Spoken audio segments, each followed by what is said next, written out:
नमस्कार दोस्तों। आज का हमारा ये एपिसोड ना थोड़ा सा अलग होने वाला है। अक्सर हम लंबे लंबे डॉक्यूमेंट्स और आर्टिकल्स पढ़ते हैं, राइट? पर आज हम एक मिनिमलिस्ट टीजर अप्रोच ट्राई करने वाले हैं। इसका सीधा सा मतलब ये है कि हम सोर्स डॉक्यूमेंट की सिर्फ एक, जी हाँ, सिर्फ एक अकेली लाइन को पकड़ेंगे और उसकी बाल की खाल निकालेंगे।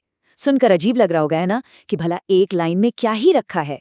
लेकिन यकीन मानिए, ये लाइन इतनी एक्सप्लोसिव, इतनी रहस्यमयी है कि ये अकेले ही दिमाग के सारे दरवाजे खोल देती है। तो चलिए शब्दों के इस छोटे पर बेहद डीप सफर पर चलते हैं।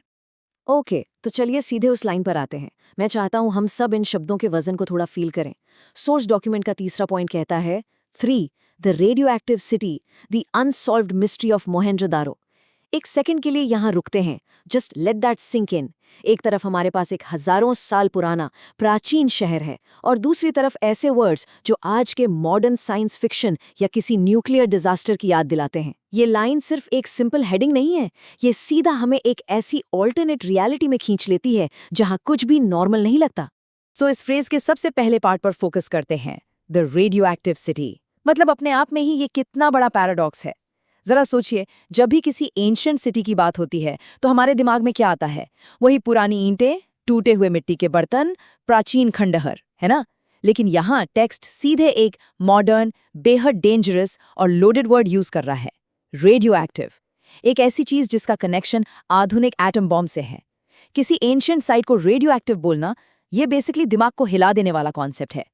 ये एक अकेला वर्ड उस पूरी जगह की आइडेंटिटी को बिल्कुल बदल कर रख देता है और एक बहुत ही डार्क, मिस्टीरियस वाइब क्रिएट करता है।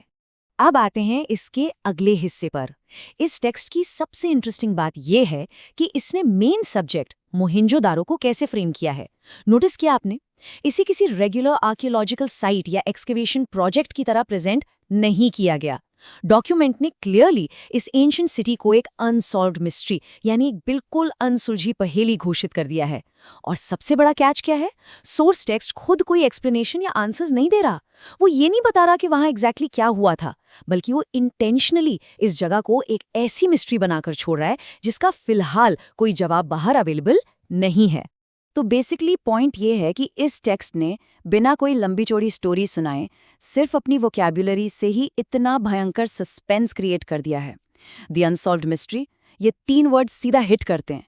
ये सिग्नल दे रहे हैं कि वहाँ कुछ तो ऐसा है जो हमारी करंट नॉलेज और समझ के बिल्कुल बाहर है। लेखक ने कोई हिस्टोरिकल फैक्ट्स डंप नहीं किए, बस रेडियो एक्टिव और अनसॉल्व्ड मिस्ट्री, इनका जो ये डेडली कॉम्बिनेशन है ना, ये अपने आप में इतना पावरफुल है कि दिमाग में ऑटोमेटिकली हजारों सवाल घूमने लगते हैं। सीरियसली, वर्ड्स कितने इम्पैक्टफुल हो सकते हैं, ये इसका परफेक्ट एग्जाम्पल है। तो इस चर्चा को रैप अप करते हुए एक ही बात समझ आती है, एक छोटी सी लाइन कैसे इतना गहरा पैराडॉक्स क्रिएट कर सकती है जहां प्राचीन इतिहास और आधुनिक विज्ञान आपस में टकरा रहे हैं। पर अब सबसे बड़ा सवाल ये उठता है, आखिर ये टेक्स्ट किन राजों की तरफ इशारा कर रहा है? एक एंशिएंट सिटी के इतिहास में अचानक ये रेडियो एक्टिविटी कहाँ से आई, जो आज तक एक मिस्ट्री बनी हुई है? इस छोटे से फ्रेज ने हमें आंसर्स तो नहीं दिए, बट डेफिनेटली ऐसी चीजें सोचने पर मजबूर कर दिया है जो हमने पहले कभी नहीं सोची थी। सो क्या लगता है, इस पहेली के पीछे क्या सच्चाई हो सकती है?